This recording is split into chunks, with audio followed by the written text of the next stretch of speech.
গোপন সংবাদের ভিত্তিতে হবিগঞ্জ ব্যাটালিয়ন ৫৫ বিজিবি জানতে পারে যে একটি ট্রাকে করে ভারতীয় অবৈধ মালামাল নিয়ে আসতেছে। উক্ত সংবাদের ভিত্তিতে হবিগঞ্জ ব্যাটালিয়ন ৫৫ বিজিবির টহল দল সাতছড়ি তেলিয়াপাড়া মহাসড়কে কৌশলগত অবস্থান নেয়। ট্রাকটির টহল দলের নিকটবর্তী আসলে সিগন্যালের মাধ্যমে থামানো হয় এবং ট্রাকটির তল্লাশি করে প্লাস্টিকের বস্তার ভিতরে তুষের ভিতরে ভারতীয় অবৈধ কসমেটিক পাওয়া যায় এবং উক্ত মালামাল জব্দ করি।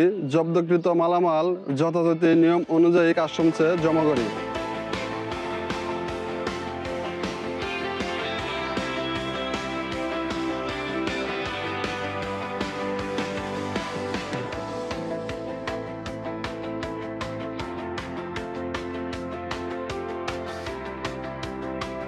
চোরা কারবারিরা নিত্য নতুন কৌশল অবলম্বন করে ট্যাকারের মাধ্যমে গাড়ি নিয়ন্ত্রণ করছে।